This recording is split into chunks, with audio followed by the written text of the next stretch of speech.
You can pass on your inheritance. I can't. I have to pay my tax because we all pay tax. We have to pay our tax as well. We all pay, as I think Benjamin Franklin said, two things you can't avoid in life are death and income tax. We have to pay our mite of inheritance tax to provide for the army, the police, the roads. How much of the country, what percentage of the country pay inheritance tax, do you know? What percentage? Yeah. As small as possible. 4%. Yeah, and I'm sure but if you arrange every single farmer that's got a farm over £1 million. It's nothing today. It's nothing. Oh, I see. Gosh. No, it isn't. All right, it's working capital. All right, it's working capital. It's our land that we need to produce affordable food. A couple can pass. Doesn't matter if you're on the left, on the right. Gareth, I'm not representing the Labour government, but let's just be accurate. A couple can have $3 million free of tax and 10 years to pay any tax. Small farms on the whole. Now you've got a very big farm, and you even own a mountain. I don't own a mountain. No, your National Trust does. All right, it's on your land. The National Trust. We have mountain rights, and this is where people look at farmers and they look at us as asset rich. But we're not profitable. But the point is, the single biggest farm put together now in the middle of England, it's equivalent to 56 square miles. That's bigger than all but the biggest 4 or 5 cities in Britain. It's been put together to dodge taxes by foreigners.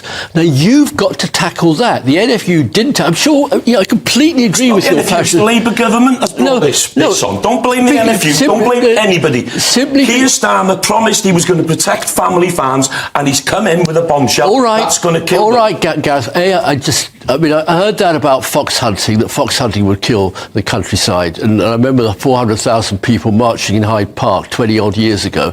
It didn't. Now, what we're doing, my thing, I'm very surprised nobody mentions this, in 2018. The government is facing mounting pressure from the farming community as the National Farmers Union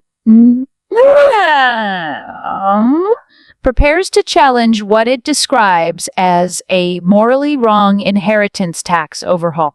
At the NFU's annual conference on Tuesday, President Tom Bradshaw is expected to launch a scathing attack on Chancellor Rachel Reeves' tax policy, accusing ministers of jeopardizing the future of family farms and the UK's agricultural sector.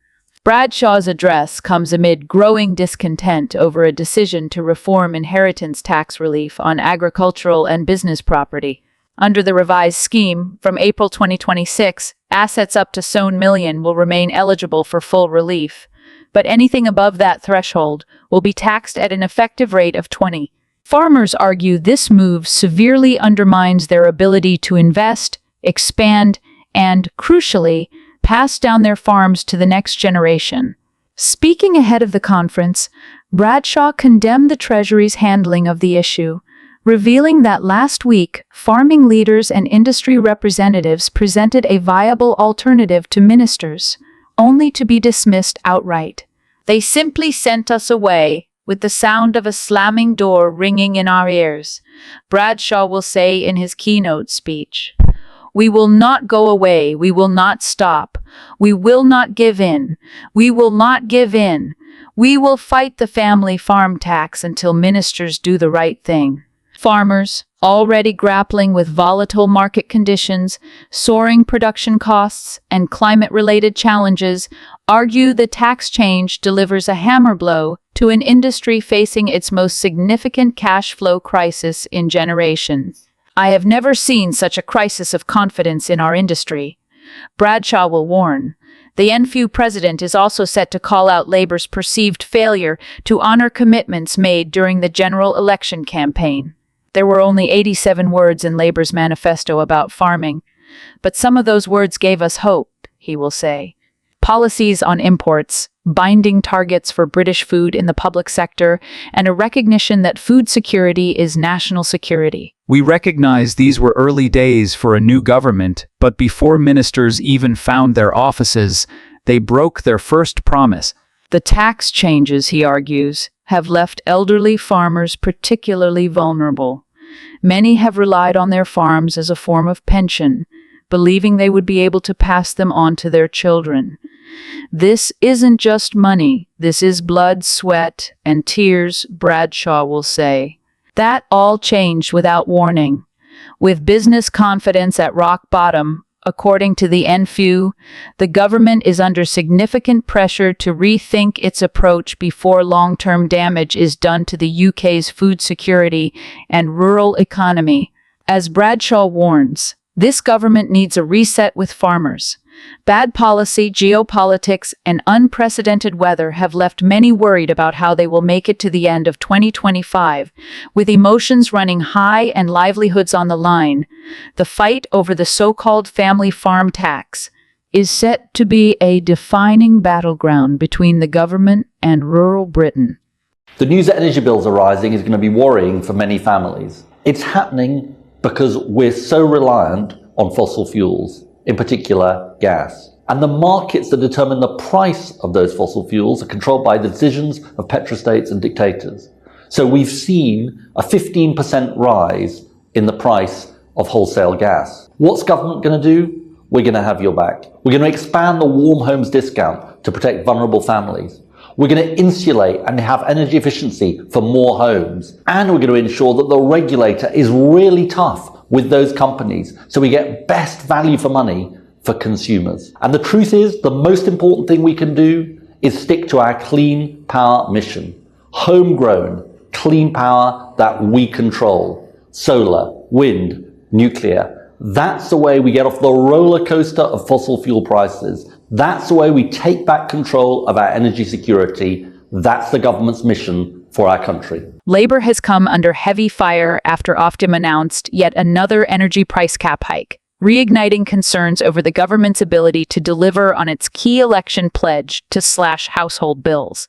From April 1, the cap will rise by 6.4, increasing the average annual bill from £17.38 to £18.49, dealing a fresh financial blow to millions across England, Scotland, and Wales.